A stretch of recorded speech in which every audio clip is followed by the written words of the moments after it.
గణనాన్త్వా గణపతిగుం హవామహే కవిం కవీనాముపమశ్రవస్తమం జ్యేష్ఠరాజం బ్రహ్మణస్పదాన శృణ్వన్నోతుభిస్సీదసాదనం శ్రీమహాగణాధిపతయే నమో నమః. ప్రణో దేవీ సరస్వతీ వాజేభిర్వాజనీవతి ధీనామభిత్రియవతు. శ్రీమహాసరస్వత్యై నమో నమః. ఆదిత్యాయ చ సోమాయ మంగళాయ బుధాయ చ గురుశుక్రశనిభ్యశ్చ రాహవే కేతవే నమః. ప్రేక్షకులకు శుభోదయం. ఈరోజు జనవరి 26వ తేదీ రిపబ్లిక్ డే, గణతంత్ర దినోత్సవం. ఈరోజు మనం ముందు పంచాంగ వివరాలు చూద్దాం. స్వస్తి శ్రీ చాంద్రమాన శ్రీ శోభకృత నామ సంవత్సరం ఉత్తరాయణం, హేమంత ఋతువు, పుష్యమాసం, కృష్ణపక్షం, పాడ్యమి రాత్రి 12 గంటల 5 నిమిషాల వరకు ఉంది. పుష్యమి నక్షత్రం ఉదయం 9 గంటల 57 నిమిషాల వరకు ఉంది. ఈ రోజున మరి ఆశ్లేష నక్షత్రం 9 గంటల 57 నిమిషాలకి ప్రారంభమవుతోంది. మరి ఈ రోజున వర్జ్యం రాత్రి 11 గంటల 55 నిమిషాల నుంచి 1 గంట 40 నిమిషాల వరకు ఉంది. మధ్యాహ్నం దుర్ముహూర్తం 12 గంటల 35 నిమిషాల నుంచి 1 గంట 20 నిమిషాల వరకు ఉంది. ఉదయం దుర్ముహూర్తం 8 గంటల 52 నిమిషాల నుంచి 9 గంటల 37 నిమిషాల వరకు ఉంది. విజయవాడకు సూర్యోదయం 6 గంటల 35 నిమిషాలకు, సూర్యాస్తమయం 5 గంటల 45 నిమిషాలకు. ఇప్పుడు మనం 12 రాశుల యొక్క గోచార ఫలితాలు చూసేటప్పుడు గ్రహాల యొక్క సంచారం ఏ విధంగా ఉంది అనే విషయాన్ని చూద్దాం. మేషంలో గురువు, మరి రాహువు మీనంలో, శని కుంభంలో, కర్కాటకంలో చంద్రుడు, రవి మకరంలో, కుజబుధ శుక్రులు ధనుస్సులో, కేతువు తులలో ఉన్నారు. ఇది ఈనాటి గ్రహచారం. ఇప్పుడు మనం 12 రాశుల యొక్క గోచార ఫలితాలు చూసేటప్పుడు ఒకసారి భగవన్నామం చేసి ముందుకు వెళ్దాం. ఓం శివరామ గోవింద నారాయణ మహాదేవ, ఓం శివరామ గోవింద నారాయణ మహాదేవ, ఓం శివరామ గోవింద నారాయణ మహాదేవ. ఈ రోజున మీరు కనుక పంచాంగాల్లో చూస్తే మనకి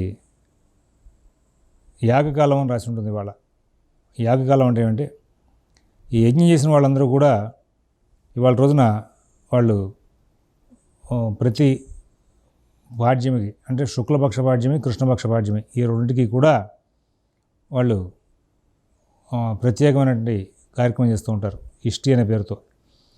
దానికే మన వాళ్ళు యాగకాలం అని కూడా పిలుస్తూ ఉంటారు. ఇందులో మరి ఈ పాడ్యమి నాడు వాళ్ళు అగ్నిహోత్రుడికి ఆవిర్భాగాలు ఇస్తూ ఉంటారు. దీని మూలంగా ఏమిటే లాభం అంటే లోక కళ్యాణం. యజ్ఞం చేసిన వాళ్ళు చేసేటువంటి కార్యక్రమాల మూలంగా లోక కళ్యాణం కోసమే అంత. వాళ్ళకి ప్రత్యేకంగా వచ్చేటువంటి ఇదేంటంటే కర్మాచరణ చేసిన పుణ్యం ఒకటే వస్తుంది తప్పితే వాళ్ళకి దీంట్లో ప్రత్యేకం వచ్చే లాభాలే ఉండవు. మరి ఈ సందర్భంలో వీళ్ళు ఈ ప్రతి పాడ్యమి నాడు కూడా చేసేటువంటి ఇష్టిలో మనం వెళ్ళి దర్శించుకుని యథోచితంగా మనకు తోచిన ద్రవ్యాన్ని వాళ్ళకి సమర్పించి రావడం కూడా చాలా పుణ్యాల్లో అదొక పుణ్యం. ఎవరైతే యజ్ఞం చేసి ఉంటారో ఆ యజ్ఞం చేసిన వాళ్ళు వాళ్ళ ఇంట్లో అగ్నిహోత్రం ప్రత్యేకంగా ఒక శాల ఏర్పాటై ఉంటుంది. ఒక గదిలో అగ్నిహోత్రం వదిలిపెట్టుండే నిత్యం పొద్దున సాయంత్రం సకాలంలో అగ్నిహోత్రం చేస్తూ ఉంటారు. ఈ యజ్ఞాలు కనుక శాస్త్రీయంగా నడుస్తూ ఉంటే ఈ యజ్ఞాల ప్రభావం మరి ఈ ఆవిర్భాగాలు తీసినటువంటి ఆ యొక్క అగ్నిహోత్రుడు లోకాన్ని సుభిక్షంగా ఉంచే ఏర్పాటు చేస్తూ ఉంటాడు. పూర్వం ప్రతి గ్రామంలోనూ ప్రతి నగరంలోనూ కూడా ఈ ఆహితాగ్నులు ఉంటూ ఉండేవాళ్ళు. సంఖ్య ఎక్కువ ఉంది, ధర్మం అట్లాగా నడిచింది. ఇప్పుడు సంఖ్య తగ్గింది. మరి ఎందుకంటే మరి చేసేవాళ్ళు అది శ్రమతో కూడుకున్న పని, మరి కుటుంబ పోషణలే బాగా కష్టమైపోయినాయి, జీవనోపాధి మార్గాలు కష్టమైన కారణంగా ఈ కర్మాచరణలో అత్యుత్తమమైనటువంటి యజ్ఞయాగాది క్రతువులు చేయడం తగ్గించారు. ఇప్పుడు కొంతమంది మన ఆంధ్రదేశంలో ఇంకా పాతకాలంలో ఉన్నటువంటి పద్ధతిలో చక్కనైనటువంటి అంశాలన్నింటినీ కూడా ఈ యజ్ఞం చేయడం అనేటువంటి అంశాన్ని శాస్త్రీయంగా అనుష్ఠిస్తున్నారు. ఇది చాలా గొప్పగా చెప్పుకోవాలి. మళ్ళీ ఈ సంవత్సరం కూడా ఒక 6 యజ్ఞాలు ఉన్నాయండి. ఈ 6 యజ్ఞాలు కూడా మన ఆంధ్రదేశానికి సంబంధించిన వాళ్ళు చేస్తున్నారు. దెందుకూరి రాఘవ ఘనపాటి గారిని ఆయన కాశీలో చేస్తున్నారు. వెంకటేశ్వర యాదులు గారు అని చెప్పేసి ఆయన మన ప్రాంతం వాడే, ప్రస్తుతం హైదరాబాద్లో తాత్కాలికంగా నివాసం ఏర్పడేస్తున్నారు, ఆయన చేస్తున్నారు. అలాగే మరి దెందుకూరి సత్యనారాయణ స్వామి గారిని ఒక ఆయన చేస్తున్నారు. దెందుకూరు నరసింహస్వామి గారు ఒక ఆయన చేస్తున్నారు. తంగిరాల వారు మల్లికార్జున స్వామి గారు అని చెప్పి ఒక పెద్ద సిద్ధాంతి గారు రాజమండ్రిలో ఉంటారు, ఆయన యజ్ఞం చేస్తున్నారు. మరి ఇలాగా దెందుకూరి కార్తికేయ శర్మ గారిని ఒక ఆయన యజ్ఞం చేస్తున్నారు. ఇలాగా ఈ సంవత్సరం సుమారుగా 6-7 యజ్ఞాలు మళ్ళీ మన ప్రాంతంలో చక్కగా నడుస్తున్నాయి. ఈ యజ్ఞాలు శాస్త్రీయంగా నడవడం మూలంగా ఈ యజ్ఞాల్లో వాళ్ళు చేసేటువంటి ఆ యొక్క ఆవిర్భాగాలు, వాళ్ళు ఇచ్చేటువంటి ఆవిర్భాగాల ప్రభావంగా అష్టదిక్పాలకులు పంచభూతాలన్నీ కూడా చక్కగా పనిచేస్తాయి అని మన సనాతన ధర్మంలో మనకి నమ్మకం, మనకి వేదం అదే చెప్పింది. అటువంటి యజ్ఞాలు చేసినటువంటి వాళ్ళందరూ కూడా ఇప్పుడు ఈ పాడ్యం నాడు వాళ్ళు ఇష్టి కార్యక్రమం చేస్తూ ఉంటారు. ప్రతి పాడ్యంకి ప్రత్యేకం ఏంటంటే మళ్ళీ ఎల్ఐసి పాలసీ ఒకసారి కట్టిన తర్వాత ఆ పాలసీ బాండ్ పూర్తయ్యేదాకా కడుతూ ఉన్నట్టు ఈ యజ్ఞం చేసినందుకు గాను వీళ్ళు ప్రతి పక్షంలోనూ కూడా ప్రతిరోజు అగ్నిహోత్రం చేస్తారు. ప్రతి పక్షంలోనూ కూడా ఈ పాడ్యం నాడు విశేషమైనటువంటి కార్యక్రమం చేస్తుంటారు. ఆ యజ్ఞాలకు ఎవరు పిలవకపోయినా సరే వెళ్ళి చూసి రావాలి, అదొక పెద్ద పుణ్యకార్యం. అలా చూసి రావడం మూలంగా మనకి పుణ్యం మిగులుతుంది. ఇది తెలియక వాళ్ళు పిలవలేదుగా మేము వెళ్ళాలా అనుకుంటూ ఉంటారు చాలామంది. పిలవకపోయినా సరే యజ్ఞానికి వెళ్ళాలి. అది అందరూ కూడా అనుష్ఠించి ఈ సంవత్సరం జరుగుతున్న యజ్ఞాల్లో అందరూ కూడా మీకు తోచినటువంటి ద్రవ్య సహాయాలు వాళ్ళకి చేసి అందరూ కూడా పుణ్యాత్ములు అవ్వండి, పుణ్యాన్ని పొందండి. పుణ్యం పొందడం అంటే ఇవాళ అనేక మార్గాలు ఉన్నాయి, అందులో ఇదొక మార్గం. అందరూ కూడా దీన్ని ఆచరిస్తారని, అనుష్ఠించి అందరూ కూడా సుఖ సౌఖ్యాలు పొందుతారని ఆశిస్తూ మేషరాశి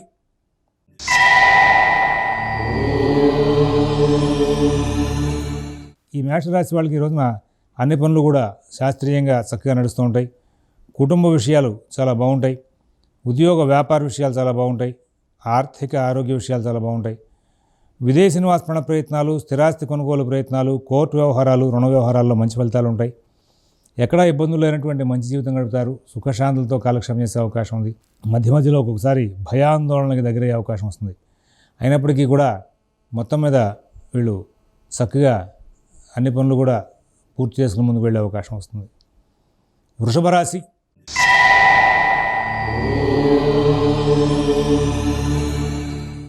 ఈ వృషభ రాశి వాళ్ళు ఈ రోజున కొత్త ప్రయోగాలు ఏం చేయకుండా ఉండడం, అవకాశం ఉంటే కనుక ప్రాతకాలంలో తెల్లటి పుష్పాలతో అమ్మవారిని అర్చించి బయటికి వెళ్ళడం అనేది చాలా ఉత్తమమైన మార్గంగా గమనించుకుంటారని చెప్పి ఆశిస్తూ మిథున రాశి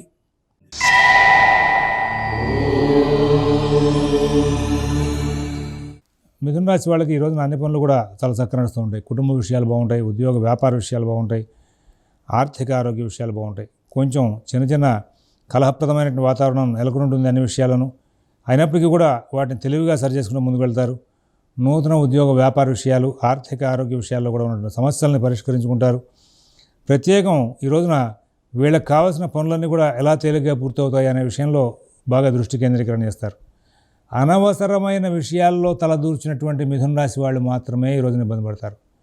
రోజువారీ కార్యక్రమాలు చేసుకోవడం, అవసరమైన విషయాలు చేసుకుంటూ ముందుకు వెళ్ళడం, అలాంటి ప్రయత్నాల్లో ఉన్నటువంటి వాళ్ళందరూ కూడా ఇవాళ ఎటువంటి శ్రమ లేకుండా, ఎటువంటి ఇబ్బంది లేకుండా చాలా ఉత్తమమైనటువంటి జీవితాన్ని గడుపుతూ ముందుకు వెళ్ళే అవకాశం వస్తుంది.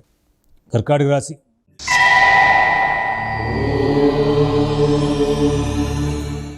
అన్ని పనులు కూడా చాలా చక్కగా నడుస్తాయి. కుటుంబ విషయాలు చాలా బాగుంటాయి. ఉద్యోగ వ్యాపార విషయాలు బాగుంటాయి. ఆర్థిక ఆరోగ్య విషయాలు బాగుంటాయి. విదేశీ నివాస ప్రయత్నాలు, స్థిరాస్తి కొనుగోలు ప్రయత్నాలు, కోర్టు వ్యవహారాలు, రుణ వ్యవహారాల్లో కూడా మంచి ఆలోచనలు, మంచి ప్రయత్నాలు జరుగుతాయి. షేర్ వ్యాపారులు, ఫైనాన్స్ వ్యాపారులు, విద్యార్థులు, రైతులందరూ కూడా ఈ గురుబలం, చంద్రబలం అనుకూలం కారణంగా మంచి ఫలితాలు పొందే అవకాశం వస్తుంది. ఎక్కడ ఇబ్బందులు లేనటువంటి జీవితాన్ని గడిపే అవకాశం వస్తుంది. సింహరాశి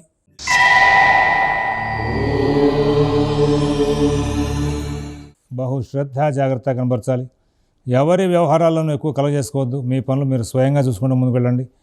ఇతరుల వ్యవహారాలు తలదూర్చినప్పుడు సమస్యలు వచ్చే అవకాశం వస్తుంది. మీ పనులు మాత్రమే మీరు స్వయంగా చూసుకుంటూ ముందుకు వెళ్తే ఎంతైనా లాభాన్ని పొందే అవకాశం వస్తుంది. విదేశీ నివాస ప్రయత్నాలు వంటి వాటిల్లో ప్రత్యేకమైన శ్రద్ధ జాగ్రత్త కనబరచాలి. ఎవరి వ్యవహారాలను కూడా ఎక్కువగా కలగజేసుకోవద్దని చెప్పేసి ప్రత్యేకమైనటువంటి సూచన చేస్తూ ఉన్నాం.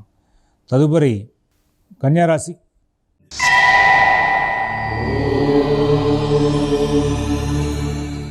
చాలా చక్కనైనటువంటి బుద్ధి కుశలతని ప్రదర్శిస్తూ ఉంటారు. కుటుంబ విషయాలు బాగుంటాయి. ఉద్యోగ వ్యాపార విషయాలు బాగుంటాయి. ఆర్థిక ఆరోగ్య విషయాలు బాగుంటాయి. కొంచెం చిన్న చిన్న సమస్యలు కూడా వెంటాడే అవకాశం వస్తుంది. అయినప్పటికీ కూడా చాలా తెలివిగా వాటన్నిటిని కూడా సరి చేసుకుంటూ ముందుకు వెళ్తారు. కొన్ని సందర్భాల్లో బాగా తెలివిగాను, కొన్ని సందర్భాల్లో కొంచెం ఇబ్బందికరంగాను ప్రవర్తించే అవకాశాలు కనబడుతున్నాయి. మొత్తం మీద ముందు జాగ్రత్త చర్యతో సమస్యాత్మకమైనటువంటి పనులను కూడా తెలివిగా సరి చేసుకుంటూ లాభదాయకంగా మరల్చుకుంటూ ముందుకు వెళ్ళే అవకాశాలు ఎక్కువగా మీకు కనబడుతూ ఉన్నాయి. కన్యారాశి వాళ్ళ విషయంలో లాభంలో చంద్రుడు, షష్ఠంలో శని ఉద్యోగ వ్యాపార విషయాల్లో బాగా అనుకూలతనిస్తారు. విదేశీ నివాస ప్రయత్నాలు, స్థిరాస్తి కొనుగోలు ప్రయత్నాలు, కోర్టు వ్యవహారాలు, రుణ వ్యవహారాల్లో చాలా అద్భుతమైనటువంటి తెలివితేటలు బాగా ప్రదర్శించి లాభాలు అందుకుంటూ ముందుకు వెళ్ళే అవకాశం ఉంది. తులారాశి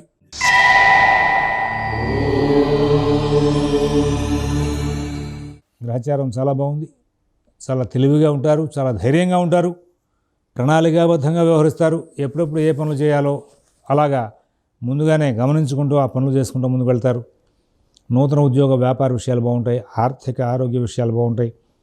విదేశీ నివాస ప్రయత్నాలు, స్థిరాస్తి కొనుగోలు ప్రయత్నాలు, కోర్టు వ్యవహారాల్లో కూడా బాగా మంచి ఫలితాలు వచ్చే అవకాశం ఉంది. వృశ్చిక రాశి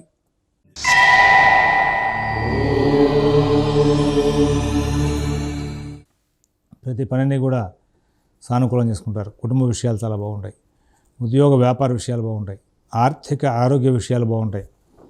విదేశీ నివాస ప్రయత్నాలు, స్థిరాస్తి కొనుగోలు ప్రయత్నాలు, కోర్టు వ్యవహారాలు, రుణ వ్యవహారాలు కూడా చాలా మంచి ఫలితాలు తీసుకుంటూ ముందుకు వెళ్ళే అవకాశం ఉంది. ధనురాశి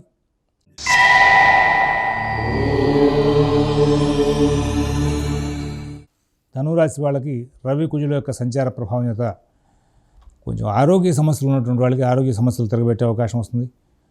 మీరు కుటుంబ వ్యవహారాల్లో చాలా జాగ్రత్తలు తీసుకోవాలి. నూతన ఉద్యోగ వ్యాపార విషయాల్లో కూడా బాగా జాగ్రత్తలు తీసుకోవాలి. విదేశీ నివాస ప్రయత్నాలు, స్థిరాస్తి కొనుగోలు ప్రయత్నాలు, కోర్టు వ్యవహారాలు, రుణ వ్యవహారాల్లో కూడా ప్రత్యేకమైన శ్రద్ధ, జాగ్రత్త కనబరుస్తూ ముందుకు వెళ్ళాలి. ఎవరి వ్యవహారాలను ఎక్కువ కలగజేసుకోవద్దు. మీ పనులు మీరు స్వయంగా చేసుకుంటూ ముందుకు వెళ్తే చాలా ఉత్తమంగా ఉంటుంది. మిత భాషణ, ఓర్పు, నేర్పు ప్రదర్శిస్తూ ముందుకు వెళ్ళడం మూలంగా చాలా లాభాలు వచ్చే అవకాశం ఉంది. ఎప్పుడైతే మీరు కొంచెం ప్రశాంతంగా ప్రవర్తించకుండా దూకుడుగా ప్రవర్తిస్తుంటారో అక్కడ సమస్యలు వచ్చే అవకాశం ఉంది. మకర రాశి వారికి కూడా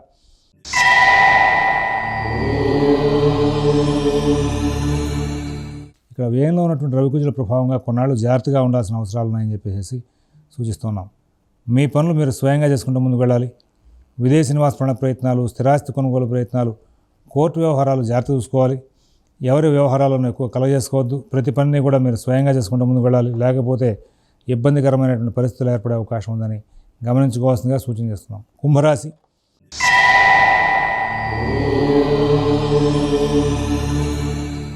అన్ని పనులు చాలా చక్కగా నడుస్తూ ఉంటాయి. కుటుంబ విషయాలు బాగుంటాయి. ఉద్యోగ విషయాలు బాగుంటాయి. వ్యాపార విషయాలు బాగుంటాయి. ఆర్థిక ఆరోగ్య విషయాలు బాగుంటాయి. విదేశీ నివాస ప్రయత్నాలు, స్థిరాస్తి కొనుగోలు ప్రయత్నాలు, కోర్టు వ్యవహారాలు కూడా చాలా బాగుంటాయి. ఎక్కడ ఇబ్బందులు లేనటువంటి జీవితాన్ని గడిపే అవకాశం ఉంది. నూతన ఉద్యోగ వ్యాపార విషయాల్లో మంచి ఫలితాలు ఉంటాయి. అన్ని పనులు కూడా బాగా జాగ్రత్తగా నడుపుకుంటూ ముందుకు వెళ్తారు. అందరితోనూ స్నేహపూర్వకమైనటువంటి సంచారం చేస్తూ పనులన్నీ కూడా సానుకూలం చేసుకుంటూ ముందుకు వెళ్ళే అవకాశం వస్తుంది. మీనరాశి